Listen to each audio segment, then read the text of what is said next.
estar hablando un poco, Dolo, ¿de qué? Contanos. En verdad, acá desde a media tarde estábamos como tratando de sacarle ese demonio que se le pone por ahí a la tristeza, ¿no? Como si estuviese mal estar triste en esta sociedad en la que por ahí es necesario todo el tiempo divertirse, ¿no? Como que se nos impone eso y se demoniza a veces a la tristeza. Por ahí lo que nos preguntábamos es si hace falta estar triste y cuál es por ahí la faceta linda de estar triste y atravesar esa tristeza. A ver, en principio las emociones son un hecho natural, es decir, nada vivo, es decir, la naturaleza, desde términos tanto de Darwin como de Wallace, la naturaleza no está hecha para hacer pelotudeces, perdón que lo diga de esta manera, no sé si estamos en un horario, no se puede decir pelotudeces, Se puede. Pero no está hecha para cometer torpezas, en principio, o está hecha para cometer las torpezas incluso necesarias para evolucionar. Ahora, en principio, la naturaleza tiene una serie de emociones que funcionan como equilibrio, ¿sí? Es decir, funciona con las mismas reglas con las que funciona un bosque o cualquier ecosistema. En ese sentido, igual que de repente es invierno para que sea otoño, o es invierno, perdón, para que sea primavera, ¿sí?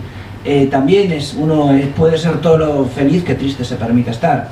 Es decir, las emociones tienen un sentido de conexión con el otro, y las emociones son las que te sirven para empatizar y ser solidario. Los mamíferos son bichos en general que tienden a funcionar en forma de manada, tienden a crear comunidades. Después podemos hablar de otras cosas, es decir, decías en relación a la depresión, a la tristeza, ¿no? que justamente se confunde con depresión, o esa connotación negativa. Bueno, hoy vivimos en un mundo donde al dolor se le ha declarado la guerra. ¿Sí? Es decir, uno podría hasta pensar que la tercera guerra mundial es la guerra contra el dolor. Todo lo que implique tristeza, pena, miedo, inmediatamente se intenta anestesiar. Fijémonos, mecanismos de control.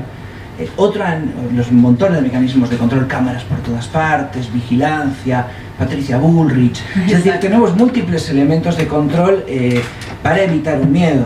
Tenemos también otra herramienta que va a generar... por cierto, aviso. Igual que alteramos un ecosistema y se genera contaminación, si yo altero el ecosistema del dolor, o sea, si altero el ecosistema de una tristeza necesaria porque es natural, porque si de repente a un ser querido le ocurre algo triste, pues me va a poner triste porque es natural que pase.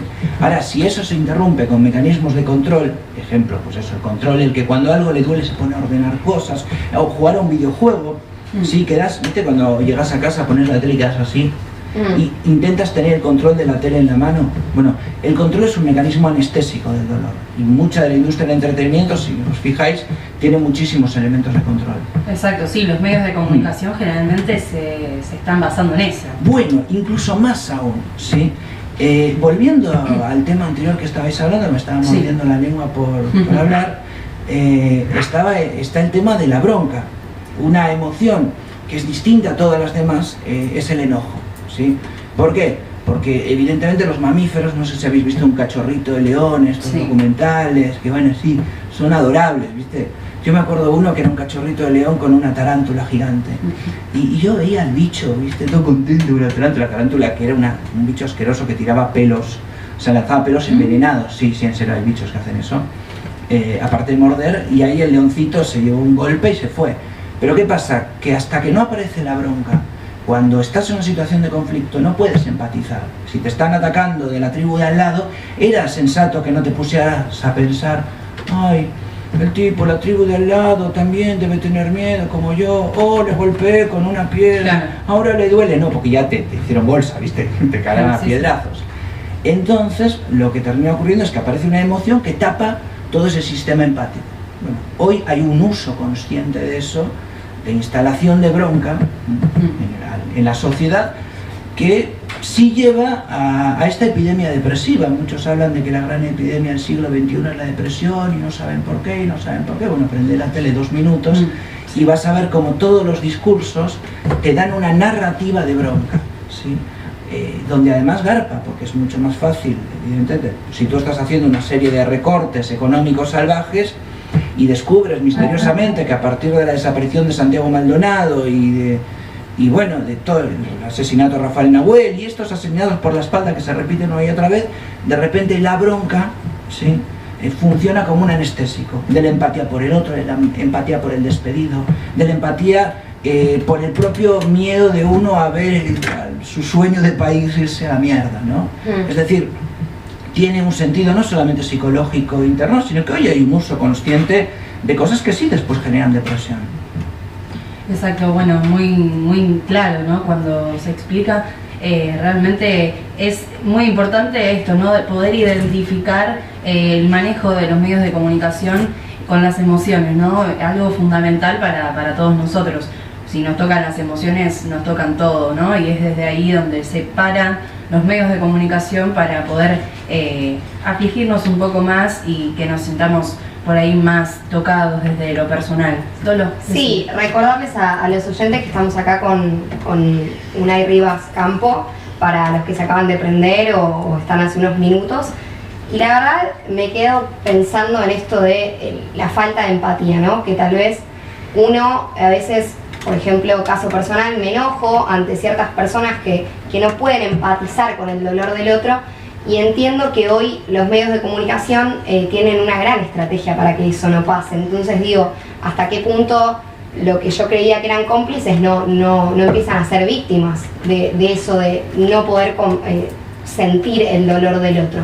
Bueno, ahí está también lo sartreano, ¿no? Cuando Sartre plantea el concepto de la libertad, de yo elijo y me hago cargo de mis consecuencias. Yo asumo que el ser humano tiene la capacidad de elegir. Por lo tanto, convengamos que si bien es verdad que tienes a todo un aparato de poder real en el mundo, ¿sí?, que genera el tablero y las condiciones como para que las personas caigan en una vorágine de odios que sí le conviene ese poder, también es cierto que hay personas que toman la decisión libre y responsable de dejarse atrapar por ese enojo, ¿sí? Porque es mucho más fácil decir, que lo maten a todos. Hay una narrativa que es mucho más fácil, te saca el pensar, es decir, es menos agotadora, es decir, a fin de cuentas, como decíamos al principio, la bronca es un mecanismo de anestesia y hay gente que elige libre y responsablemente esa anestesia, que después va a tener consecuencias que no les va a gustar tanto, pero que parte de una primera elección. Sí, vivir digamos, anestesiado, ¿no? Y con altas cargas de bronca, tampoco debe ser para nada lindo ni para nada grato. No, de hecho, esa es la depresión. O sea, esto que se llama depresión nunca es tristeza. Es el agotamiento de una bronca, también de vuelta de ciertas cuestiones. O sea, en realidad la psicología no existe. O sea, vamos a empezar por eso. Existe la filosofía. Lo que pasa es que a las humanidades las partieron en millones de pedacitos, sí, frente a la objetividad y las ciencias duras que se convirtieron en la verdad, y mientras las humanidades se fueron dividiendo en cachivaches que solas no tienen sentido, ¿sí? Bueno, acá tenemos algunos mensajes de los oyentes que nos se van comunicando con nosotros. Acordate que podés mandarnos mensajes por www.lavozdelsur.com.ar. También podés llamarnos por el número de línea directa de oyentes 66992777. Tenemos a Roberto de Lomas que dice, interesante tema, esto me hace acordar mucho al ojo absoluto de Bauman. Dice, en un punto interpreto que sobre la utilización de la tecnología en la vida cotidiana produce tristeza. Dice Antonella de Seiza, qué loco que haya gente que se muestra súper bien exteriormente y con solo 10 minutos de hablar con él o ella te das cuenta de que se pasa la vida tragándose bronca, enojo y tristeza. Y Rubén de Monte Grande, ¿por qué nadie nos enseña una parte de la felicidad que es la tristeza? Bueno, gracias a los oyentes que nos sigan escribiendo, ¿no? Me quedé pensando en eso, ¿no? ¿Es para vos, Unai, una parte de la felicidad la tristeza? Bueno, habría que plantearlo desde mi punto de vista personal y profesional. Divido la alegría de la felicidad. Esto es muy personal. La tristeza y la alegría viajan en el mismo tren. Es decir, son parte del mismo ecosistema. Si tú, incluso volvemos a plantearlo en términos ecológicos, las emociones funcionan como cualquier otro elemento ecológico. Si tú bloqueas un elemento de un ecosistema que no te gusta, ejemplo, las arañas, terminas llenándote de mosquitos. Bueno, si tú de repente bloqueas la tristeza, evidentemente la alegría no va a estar, o como dijeron en algún mensaje, va a ser una impostura, ¿sí? Claro. La felicidad es otra cosa, la felicidad es muy rara, ¿sí? Porque la felicidad es casi algo que se llama, el nombre es raro, se llama, yo le llamo estructura inmanente transpersonal, que sería algo así. Sí, no importa, ahora te lo es como un viento, ¿sí? De repente tú estás haciendo algo todas las mañanas, te levantas, te tomas un mate, tenés 10 minutos antes de salir a trabajar, y en ese momento estás mirando por la ventana y sientes una plenitud total y una conexión total, ¿sí? O estás saliendo con un grupo de amigos en un momento que están todos charlando, ponele, si no van esto en sus casas, Fernet de por medio, ¿sí? Fernet de por medio, y se crea un momento de decir, wow, o sea, soy feliz, esto es lo que quiero en la vida, Lo haces la próxima semana, el siguiente sábado, con el mismo Fernet, lo mismo, cuatro pibes ahí, y está bien, pero no es lo mismo. O te levantas al día siguiente a la mañana. De hecho, mucha gente queda atrapada, y esto es muy gracioso.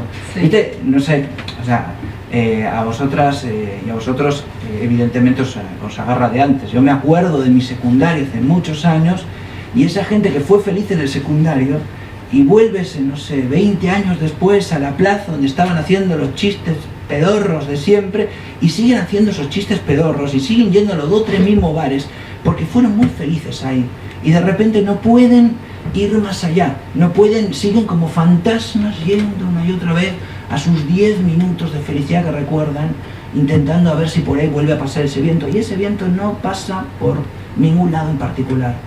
Lo que sí es importante es que si tú puedes sentir la tristeza y puedes sentir la alegría, ahí la felicidad sopla. Si tú vives angustiado porque tapas emociones, y sí, va a soplar la alegría, va a soplar la felicidad, y tú vas a estar mirando la tele. Muchas veces también pasa de, como decía un oyente, ver a una persona que parece totalmente feliz o mostrarse feliz y que en realidad no lo es.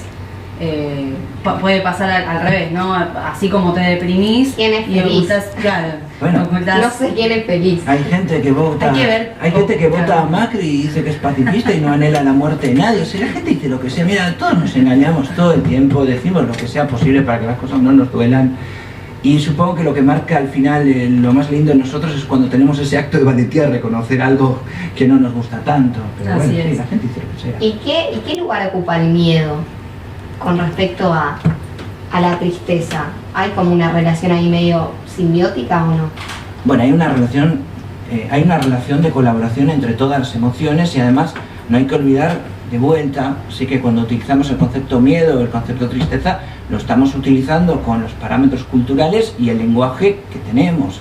Hay montones de pueblos que para la palabra tristeza en sí no tienen una palabra, porque tiene una palabra que engloba a varias emociones, porque tengamos en cuenta que el miedo en sí produce tristeza, ¿sí? Entonces, ¿qué sería el miedo y la tristeza como elementos separados? No, como tampoco creo que la tristeza esté separada de lo que me importa, porque si algo me pone triste me importa, si me importa y rascas un poquito, de repente descubrís amor, y ese amor te produce felicidad. Ahora, concretamente en ese recorte, al que podemos llamar miedo, encontramos algo maravilloso. Carlos Castaneda planteaba con mucha gracia, porque no llegaba a dar una enorme explicación sobre el tema, pero planteaba que el miedo era la fuerza más poderosa que existía. Era un provocador, obviamente, pero es real lo que está diciendo. Es decir, el miedo es la fuerza más potente que tiene un ser humano, y un ser humano puede llegar tan lejos como un miedo siente en el cuerpo. ¿Por qué? Porque el miedo es deseo. Porque si te fijas, todo lo que te da miedo es lo que más te importa. Cuando tú tienes que elegir entre 5 opciones en la vida, 2, 3, 25, no importa, fíjate dónde está el miedo, cuál es la opción que más miedo te da, porque ahí estás tú, ahí está tu deseo, ahí está lo que más te importa. Ser capaz de sostener el miedo implica conectarte con el deseo. Famoso, bueno, y no ser capaz te puede volver un psicópata. Por ejemplo, no sé, me enamoro, ¿no? Me enamoro y voy y tengo miedo, porque si me enamoré tengo miedo a que no me quieran, a que me dejen, no sé, a que se den cuenta que soy un imbécil, ¿viste? Que puede pasar, ¿viste? Con el contacto cotidiano la gente se da cuenta. Y de repente, ¿qué hago? Abro el WhatsApp y empiezo a mirar si la otra persona está en línea. ¡Ay, qué enfermedad! Está en línea. ¿Qué estoy aplicando? Lo que habíamos dicho antes, el control, como anestésico. Controlo y anestesio el miedo. Bueno, esto multiplicado por 50 es lo que lleva a muchas de las psicopatías que encontramos en estas violencias de que tanto se están hablando hoy en el mundo del rock y en el mundo de la poesía. Son psicopatías que vienen como una forma de anestesiar el miedo e instalar ese veneno en el otro, ya no en forma de miedo, sino en forma de angustia. Y ese sería más o menos un panorama así. Sí, no, interesante lo de las redes sociales, ¿no?